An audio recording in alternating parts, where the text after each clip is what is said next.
Hello everyone, it's a six lecture of human reproduction. आज हम पढ़ने वाले हैं प्रेगनेंसी एंड एम्ब्रियोनिक डेवलपमेंट। तो आइए बिना देरी के स्टार्ट करते हैं। फर्स्ट ऑफ ऑल, जैसे मैंने आपको बताया था, इम्प्लांटेशन के बाद जो ट्रोफोब्लास्ट है उसके अंदर कुछ फिंगर लाइक प्रोजेक्शंस अपीयर हो जाते हैं जिन्हें हम क्रायोनिक विलायस बोलते हैं। एक बार मैं आपको रिमाइंड करा देती हूँ। Suppose this was the structure of blastula, जिसमें साइड की तरफ जो ये सेल्स प्रेजेंट थे इनको ट्रोफोब्लास्ट सेल्स बोलते थे, और अंदर की तरफ जो ये सेल्स प्रेजेंट थे इनको हम इनर सेल मास बोलते थे। ठीक है, इन्होंने क्या किया था, ये यूटेरस की जो इनर वॉल होती है एंडोमेट्रियम, वहाँ पे जाके इम्प्लांट कर गए थे। ठीक है, तो वहीं पे जो ट्रोफोब्लास्ट सेल्स थी इन्होंने कुछ फिंगर लाइक प्रोजेक्शंस बनाए जिनको हम क्रायोनिक विलायस बोलते हैं। ठीक है, अब आइए आगे बढ़ते हैं। जो क्रायोनिक विलायस हैं ये बेसिकली यूटेराइन टिश्यू के साथ और मैटरनल ब्लड से सराउंडेड रहती हैं। ठीक है, अब जो ये क्रायोनिक विलाय हैं ये यूटेरस टिश्यू के साथ यानी यूटेराइन टिश्यू के साथ इंटरडिजिटेटेड हो जाती हैं। इंटरडिजिटेटेड यानी कि इंटरलॉक हो जाती हैं। सपोज दीज आर क्रायोनिक विलायस, और ये इंटरलॉक हो गई हैं किसके साथ, यूटेराइन टिश्यू के साथ। ठीक है, और इन्होंने एक स्ट्रक्चरल और फंक्शनल यूनिट बनाई है किस किस के बीच में, एक तो डेवलपिंग एम्ब्रियो यानी कि फिटस के बीच और मैटरनल बॉडी के बीच, जिसको हम क्या बोलते हैं, जिसको हम प्लेसेंटा बोलते हैं। आइए एक बार रीड करते हैं। The cryonic villi and uterine tissue becomes interdigitated यानी कि इंटरलॉक हो गए with each other and jointly form the functional and structural unit between developing embryo that is fetus and maternal body called placenta, जिसको हम क्या बोलते हैं, placenta बोलते हैं। अब जो प्लेसेंटा है ये बेसिकली एक न्यूट्रिटिव टिश्यू है। ठीक है, ये डेवलपिंग एम्ब्रियो को ऑक्सीजन सप्लाई करता है और न्यूट्रिएंट सप्लाई करता है, और साथ के साथ एम्ब्रियो में जो भी वेस्ट मटेरियल प्रोड्यूस होंगे, जो भी एक्सक्रीटरी वेस्ट प्रेजेंट होएगा उसका क्या है, रिमूवल करवाएगा।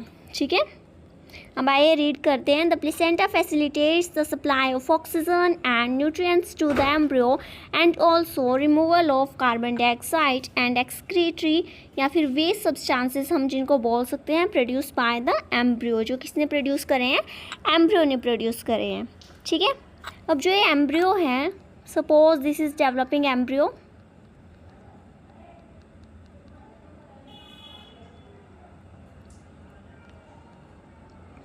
ये प्लेसेंटा के साथ जुड़ा होता है एक स्ट्रक्चर की हेल्प से। ठीक है, जिसको हम अम्बिलिकल कॉर्ड बोलते हैं। बेबी के बर्थ के बाद आपको एक जो नेवल देखने को मिलती है वो बेसिकली स्कार होता है किसका, अम्बिलिकल कॉर्ड का। ठीक है,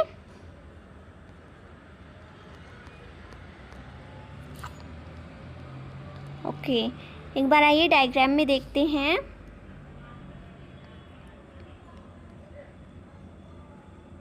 यू कैन सी ये आपका डेवलपिंग एम्ब्रियो है यानी कि डेवलपिंग फीटस है। ये प्लेसेंटल विलाई के साथ जुड़ा हुआ है। ठीक है, और इनके बीच में जो इनकी अटैचमेंट करवा रहा है उस स्ट्रक्चर को हम बोलते हैं अम्बिलिकल कॉर्ड। ठीक है, आई होप ये आपको क्लियर हो गया होगा। अब चलिए आगे बढ़ते हैं। The placenta is connected to the embryo through an umbilical cord which helps in the transport of substances to and from the embryo, जो क्या करता है, substances का ट्रांसपोर्ट करता है एम्ब्रियो के पास, और एम्ब्रियो से क्या लेकर आता है, वेस्ट मटेरियल लेके आता है। ठीक है, so this was umbilical cord. उसके अलावा देखिए जो प्लेसेंटा है, मैंने आपको बताया उसका प्राइमरी फंक्शन तो होता है न्यूट्रिएंट्स प्रोवाइड करना और ऑक्सीजन सप्लाई करना, किसको, डेवलपिंग एम्ब्रियो को। उसके अलावा ये एंडोक्राइन टिश्यू के जैसे भी एक्ट करता है। ठीक है, कैसे एक्ट करते हैं एंडोक्राइन टिश्यू के जैसे, ये कुछ हार्मोन सेक्रेट करता है लाइक ह्यूमन क्रायोनिक गोनाडोट्रोपिन जिसे हम HCG हार्मोन बोलते हैं, और ह्यूमन प्लेसेंटल लैक्टोजन जिसे हम HPL हार्मोन बोलते हैं। उसके अलावा एस्ट्रोजन एंड प्रोजेस्टेरोन भी क्या है, ये सेक्रेट करते हैं। ये जो हार्मोन्स है ये बहुत इंपॉर्टेंट है, आपको पता होने चाहिए।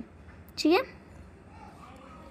देखिए मैंने क्या बोला, जो प्लेसेंटा है ये human chorionic gonadotropin HCG, HPL यानी कि human placental lactogen, oestrogen and progesterone, ये चार हार्मोन्स क्या है, सेक्रेट करता है। ठीक है। प्रेगनेंसी के लेटर फेज में एक और हार्मोन सेक्रेट किया जाता है ओवरी के द्वारा। बेसिकली ओवरी में कौन इसे सेक्रेट करता है? कॉर्पस ल्यूटियम इसे सेक्रेट करता है, ठीक है, जिसे हम क्या बोलते हैं? रिलैक्सिन बोलते हैं। और एक और चीज़ जो कि बहुत ज़्यादा इम्पोर्टेंट है, HCG यानी कि ह्यूमन क्रायोनिक गोनेडोट्रोपिन, HPL यानी कि ह्यूमन प्लेसेंटल लैक्टोजन और रिलैक्सिन, ये जो 3 हार्मोन्स हैं ये सिर्फ और सिर्फ प्रेगनेंसी के टाइम पे ही प्रोड्यूस होते हैं, ठीक है। If a lady is not pregnant तो ये तीनों हार्मोन उसके अंदर सेक्रेट नहीं होंगे, उसके अंदर ये 3 हार्मोन प्रोड्यूस नहीं होंगे, ठीक है। उसके अलावा प्रेगनेंसी के टाइम पे कुछ हार्मोन्स होते हैं जिनका लेवल हाई रहता है। कौन कौन से वो हार्मोन्स हैं? वो हैं estrogens, progesterones, cortisols, prolactin and thyroxine. ये 5 हार्मोन्स हैं जिनका लेवल क्या है? हाई रहता है प्रेगनेंसी के टाइम पे, सो दैट वो फेटल ग्रोथ को सपोर्ट प्रोवाइड कर सके, जो मदर के अंदर जो मेटाबॉलिक चेंजेस हो रहे हैं उनको सपोर्ट कर सके और प्रेगनेंसी को मेंटेन कर सके, ठीक है। तो एक बार रीड करते हैं। In addition during pregnancy the levels of other hormones like estrogens, progesterones, cortisol, prolactin, thyroxine etcetera are increase several folds in maternal blood. Maternal blood में बहुत टाइम क्या है? बढ़ जाते हैं। क्यों? Because increased production of these hormones is essential for supporting the fetal growth। fetal growth को support करने के लिए metabolic changes in the mother के अंदर जो भी metabolic changes हो रहे हैं उनको support करने के लिए और pregnancy को maintain करने के लिए, ठीक है। चलिए अब आगे बढ़ते हैं। पहले हम कुछ की पॉइंट्स हैं उनको लर्न कर लेते हैं एक बार।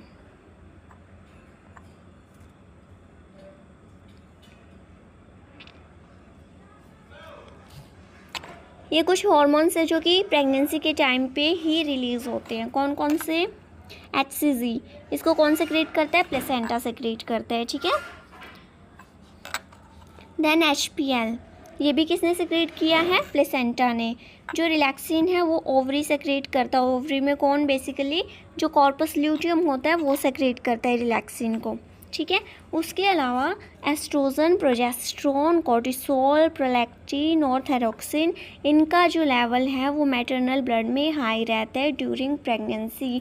क्या क्या करने के लिए? मैंने आपको बताया था, फेटल ग्रोथ को सपोर्ट करने के लिए, मदर के अंदर जो भी मेटाबॉलिक चेंजेस हो रहे हैं उनको सपोर्ट करने के लिए और साथ ही साथ प्रेगनेंसी को मेंटेन करने के लिए, ठीक है। एक बार आइए ये डायग्राम भी देख लेते हैं। ये आपका डेवलपिंग एम्ब्रियो है, एम्बिलिकल कॉर्ड है, ये आपको प्लेसेंटल विलाई दिखाई गई है ऊपर की तरफ, ठीक है।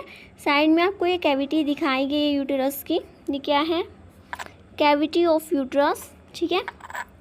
उसके अलावा जो आपको ये देखने को मिल रहा है ये क्या है? ये यॉक सैक है, ठीक है। ये एम्ब्रियो मैंने आपको बता ही दिया। उसके अलावा म्यूकस का एक प्लग है, कहाँ पे? सर्विक्स में, ठीक है। चलिए अब आगे बढ़ते हैं।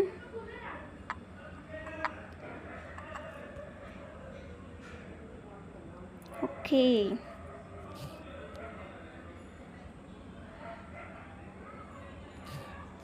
देखिए जो इनर सेल मास था मैंने आपको बताया था, साइड में ट्रोफोब्लास्ट और अंदर की तरफ इनर सेल मास, ठीक है। हम उसी इनर सेल मास की बात कर रहे हैं, ठीक है। जो इनर सेल मास था वो आगे जाके डिफ्रेंशिएट हो जाता है 3 लेयर्स के अंदर। वो 3 लेयर्स कौन कौन सी हैं? फर्स्ट लेयर है जो सबसे बाहर की तरफ प्रेजेंट होगी, द आउटर लेयर, जिसको हम एक्टोडर्म बोलते हैं, ठीक है। उसके अलावा जो सबसे अंदर वाली जो इनर लेयर होगी उसे हम एंडोडर्म बोलते हैं, और एक्टोडर्म और एंडोडर्म के बीच में एक लेयर प्रेजेंट होती है जिसे हम मेसोडर्म बोलते हैं, ठीक है। इन्हीं से आगे क्या है? ऑर्गन्स और टिश्यूज़ बनने वाले हैं, ठीक है। देखिए, these 3 layers give rise to all the tissues organs in adults, ठीक है। यानी कि जितने भी ऑर्गन या फिर जितने भी टिश्यू बनेंगे वो इन्हीं से बनेंगे, ठीक है। मतलब बेसिकली इनर सेल मास से ही वो बनते हैं, ठीक है, क्योंकि इनर सेल मास ही तो इनमें डिफ्रेंशिएट हुआ है। अब देखिए कौन कौन सी 3 लेयर्स है, एक बार दोबारा देख लेते हैं। Ectoderm, mesoderm, endoderm. जो एक्टोडर्म है ये आउटर मोस्ट लेयर है, जो बीच वाली लेयर है मिडल लेयर उसको हम मेसोडर्म बोलते हैं, और जो इनर मोस्ट लेयर है वो है एंडोडर्म। ठीक है, अब चलिए आगे बढ़ते हैं।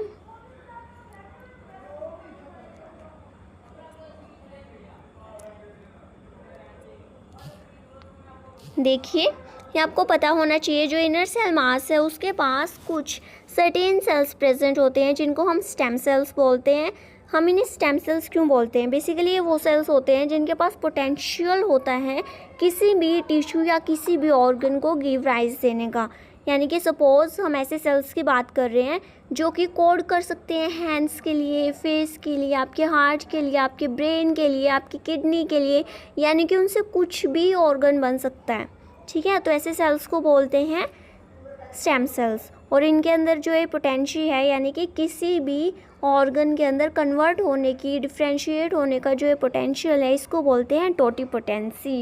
यानी कि आप बोल सकते हैं इनर सेल मास के पास क्या होती है? टोटिपोटेंसी होती है। ठीक है, अब चलिए आगे बढ़ते हैं। अब हम बात करने वाले हैं बेसिकली डेवलपमेंट की।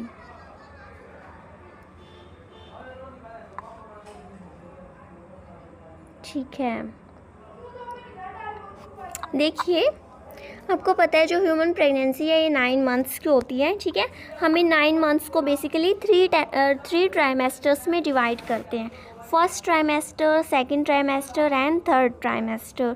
जो फर्स्ट ट्राइमेस्टर होता है उसमें पहले के 3 महीने आते हैं, first, second and third month.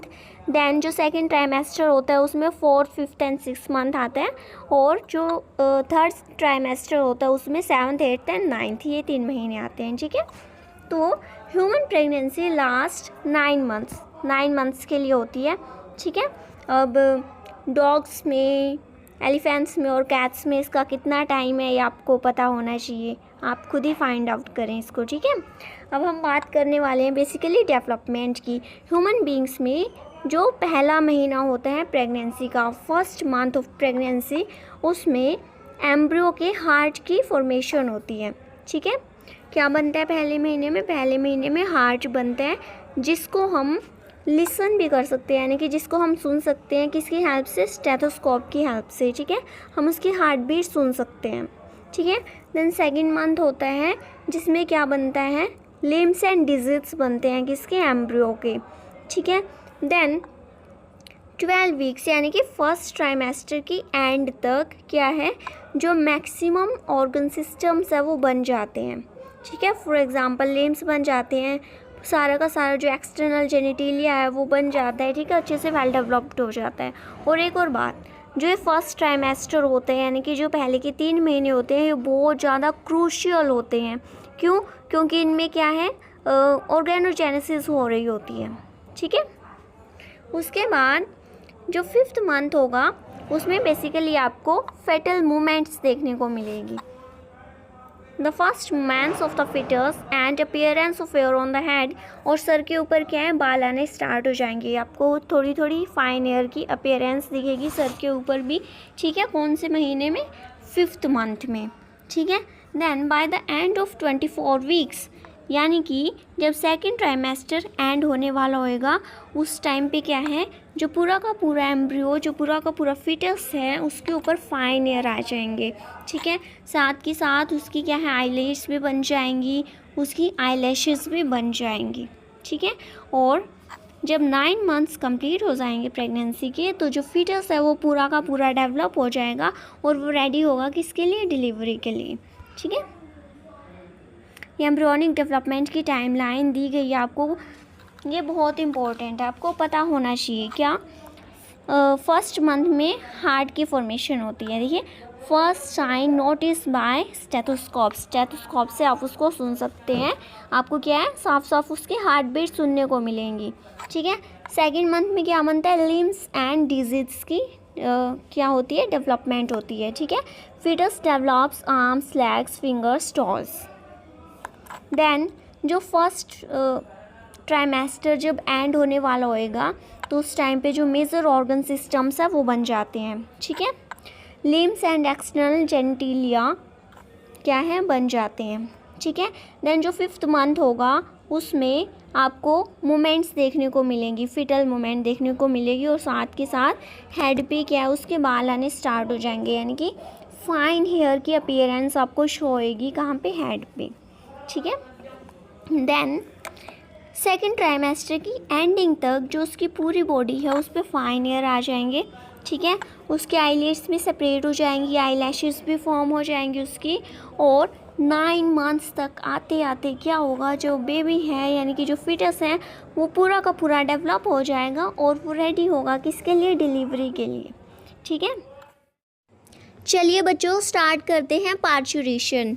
Parturition क्या होता है, बेसिकली इसको हम चाइल्ड बर्थ बोलते हैं। ठीक है।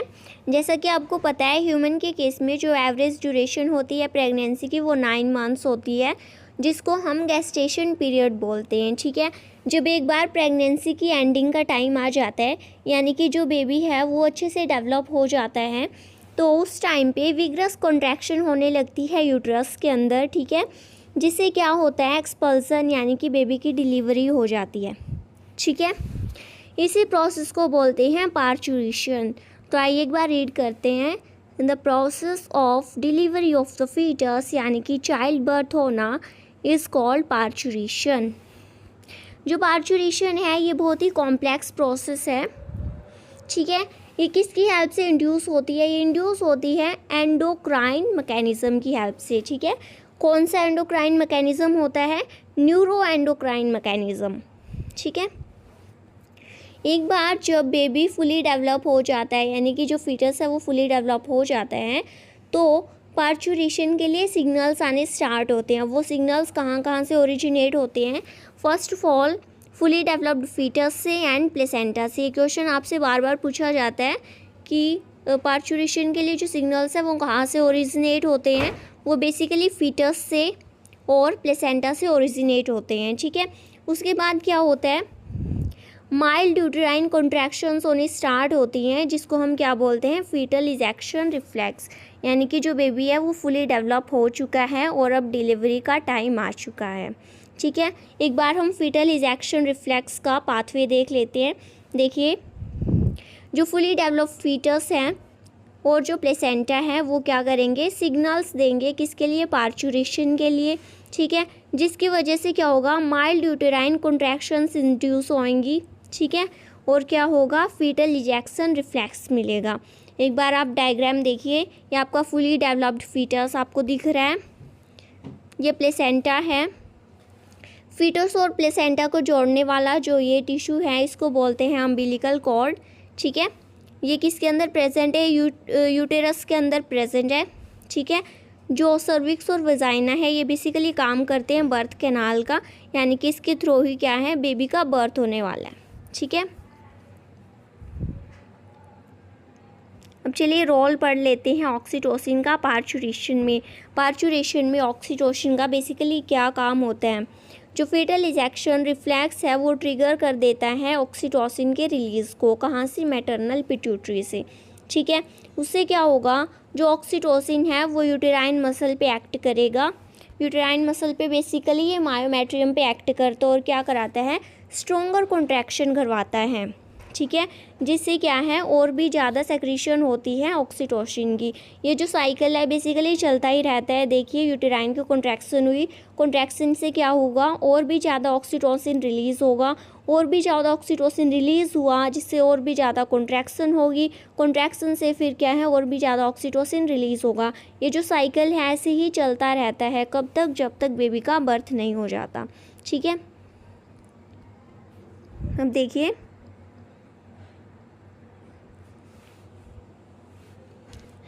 जो स्टिमुलेटरी रिफ्लेक्स है किसका, यूटेराइन कॉन्ट्रैक्शन का और ऑक्सीटोसिन का, जिससे क्या होती है, ज़्यादा से ज़्यादा जो कॉन्ट्रैक्शन है वो होती रहती है, यानी कि कॉन्ट्रैक्शन स्ट्रॉन्ग होती रहती हैं इसी रिफ्लेक्स की वजह से।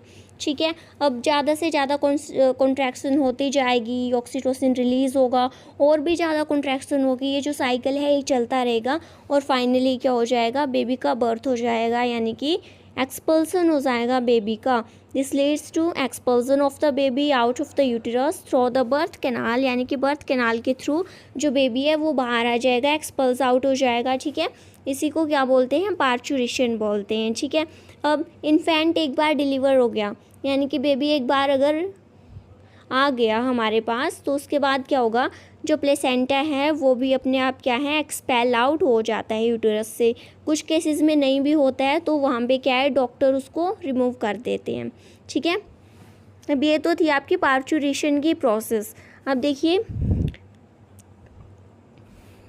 Do you think the doctor inject to induce delivery, delivery को इंड्यूस करने के लिए जो डॉक्टर्स हैं वो क्या इंजेक्ट करते हैं, बेसिकली वो ऑक्सीटोसिन इंड्यूस करते हैं। क्यों, क्योंकि कुछ एक फीमेल्स ऐसी होती हैं जिनके अंदर जो ऑक्सीटोसिन है उनका जो लेवल है वो मतलब अच्छे से ग्रो नहीं कर पाता। ठीक है, क्यों, हमें ऑक्सीटोसिन की ज़रूरत क्यों है, हमें ऑक्सीटोसिन की ज़रूरत है ताकि और भी ज़्यादा क्या कॉन्ट्रैक्शन हो सके। ठीक है, अब अगर ऑक्सीटोसिन कम है तो कॉन्ट्रैक्शन अच्छे से नहीं होएगी और हमें क्या है, कॉन्ट्रैक्शन करवानी है, तो उसी के लिए बाहर से भी क्या है, ऑक्सीटोसिन दिया जाता है, जिस केस में फ़ीमेल के पास इनफ ऑक्सीटोसिन नहीं बन रहा होता है। ठीक है, तो ये था आपका पूरा पार्चुरेशन की प्रोसेस। अब पार्चुरेशन के बाद 6 मंथ्स का टाइम पीरियड होता है जिसको हम लैक्टेशन बोलते हैं। इसमें बेसिकली क्या होती है, मिल्क की प्रोडक्शन होती है मेमरी ग्लैंड में और ब्रेस्ट फीडिंग करवाई जाती है बेबी को। ठीक है, the mammary glands of the female, जो फीमेल की मेमरी ग्लैंड्स हैं वो डिफ्रेंशिएट कर जाती हैं प्रेगनेंसी के बाद और मिल्क प्रोड्यूस करना स्टार्ट कर देती हैं at the end of pregnancy, यानी कि जब प्रेगनेंसी ख़त्म हो जाती है, आफ्टर पार्चुरेशन हम बोल सकते हैं। इसी प्रोसेस को क्या बोलते हैं, लैक्टेशन। ठीक है, ये क्या करता है, this help the mother in feeding the newborn को फीड करने में हेल्प करता है। ठीक है, अब देखिए कोलेस्ट्रॉम के बारे में बताया हुआ है। जो कोलेस्ट्रॉम है ये फर्स्ट मिल्क होता है, जो स्टार्टिंग के प्रेगनेंसी के बाद जो स्टार्टिंग के कुछ दिनों का जो मिल्क होता है उसको हम कोलेस्ट्रॉम बोलते हैं। ठीक है, ये जो मिल्क है ये बहुत ज़्यादा क्या है, न्यूट्रिटिव होता है, क्योंकि इसके पास कुछ एंटीबॉडीज़ प्रेजेंट होती हैं जो कि बहुत ज़्यादा ज़रूरी हैं किसके लिए, बच्चे की अच्छे से डेवलपमेंट के लिए। ठीक है, बेसिकली इसके अंदर जो सबसे ज़्यादा पाई जाने वाली जो एंटीबॉडी है वो होती है IgA एंटीबॉडी। ठीक है, जो कहाँ से मिलती है, मम्मी के दूध से मिलती है। ठीक है, जब चलिए आगे बढ़ते हैं। इम्पोर्टेंस क्या है ब्रेस्ट फीडिंग की, ब्रेस्ट फीडिंग की कुछ इम्पोर्टेंस आपको दी गई है। ब्रेस्ट फीडिंग से क्या होता है, इनिशियल पीरियड पे अगर ब्रेस्ट फीडिंग करवाई जाए इन्फेंट को तो जो बेबी है वो हेल्दी बनता है। ठीक है, ये क्या है, कंप्लीट न्यूट्रिशन होता है बेबी का, ये एंटीबॉडीज़ में रिच होता है जो कि इम्यूनिटी प्रोवाइड करता है, डाइजेस्ट करना इसको इजी होता है और ये प्रमोट करता है बॉन्डिंग को। ठीक है, इससे क्या होगा, ओवरऑल जो बेबी है वो हेल्दी और स्ट्रॉन्ग बनेगा। तो इसलिए जो छोटा बच्चा होता है, जो इन्फेंट होता है, जो बेबी होता है, उसको मम्मा का दूध पिलाना बहुत इम्पोर्टेंट होता है, यानी कि जो ब्रेस्ट फीडिंग है वो बहुत ज़्यादा इम्पोर्टेंट होती है उसके लिए। ठीक है, अब एक और चीज़ यहाँ पे लिखी नहीं गई है, मैं आपको बता देती हूँ। मिल्क की प्रोडक्शन करने में जो इम्पोर्टेंट रोल होता है वो प्रोलैक्टिन हार्मोन का होता है, यानी कि जो प्रोलैक्टिन हार्मोन है वो मिल्क की प्रोडक्शन करवाता है और मिल्क का जो सेक्रेशन है वो ऑक्सीटोसिन हार्मोन करवाता है। ठीक है, अब देखिए कुछ की पॉइंट्स पढ़ लेते हैं। प्रेगनेंसी की ड्यूरेशन यानी कि जो गेस्टेशन पीरियड है वो 9 मंथ्स का होता है। ठीक है, पार्चुरेशन में क्या है, एक्सपल्जन या फिर डिलीवरी हो जाना फीटस की due to vigorous uterine contraction, vigorous uterine contraction की वजह से क्या है, बेबी की डिलीवरी हो जाना। ठीक है, ये किसकी हेल्प से इंड्यूस होता है, न्यूरो एंडोक्राइन मैकेनिज्म की हेल्प से इंड्यूस होता है। सिग्नल कहाँ से मिलते हैं, फुली डेवलप्ड फीटस और प्लेसेंटा से। ठीक है, अब ये लिखा गया है, रिमेंबर जो मदर्स मिल्क होता है ये बेस्ट होता है टू स्टार्ट लाइफ। ठीक है, this entire process ensures safe delivery of the baby and proper nutrition and protection of the healthy growth, ये मैंने आपको बता दिया। ठीक है, फीटल इजेक्शन रिफ्लेक्स क्या होता है, ये माइल्ड यूटेराइन कंट्रैक्शन होती है जो कब इंड्यूस होती है, जब फुली डेवलप्ड फीटस और जो प्लेसेंटा है वो सिग्नल्स देने स्टार्ट कर देते हैं पार्चुरेशन के लिए। ठीक है, ऑक्सीटोसिन कहाँ से प्रोड्यूस होता है? मैटरनल पिट्यूटरी से प्रोड्यूस करता है। ये क्या होता है? ये स्ट्रॉन्गर कॉन्ट्रैक्शन करवाता है, जिससे और भी ज़्यादा ऑक्सीटोसिन रिलीज़ होता है, जिससे और भी ज़्यादा क्या है, स्ट्रॉन्गर कॉन्ट्रैक्शन होती है, यानी कि ये पॉजिटिव फीडबैक देता है। ठीक है, इसके बाद क्या है, पार्चुरेशन हो जाती है finally. Then after baby is born, baby के बॉर्न हो जाने के बाद जो प्लेसेंटा है वो भी एक्सपेल्ड आउट हो जाता है। लैक्टेशन क्या होता है? मिल्क की production towards end of pregnancy, pregnancy की एंडिंग पे मिल्क के प्रोडक्शन की जो प्रोसेस होती है उसी को लैक्टेशन बोलते हैं। जो फर्स्ट मिल्क होता है, कोलोस्ट्रॉम जिसको बोलते हैं, वो रिच होता है एंटीबॉडीज़ में, और ब्रेस्ट फीडिंग इनिशियल फेज़ में बहुत ज़्यादा इंपॉर्टेंट है। ये डॉक्टर्स के द्वारा रिकमेंड करी जाती है for the growth of a healthy baby. ठीक है, सो ये था आपका ओवरऑल लैक्टेशन। आई होप आपको ये समझ आया होगा। Thank you.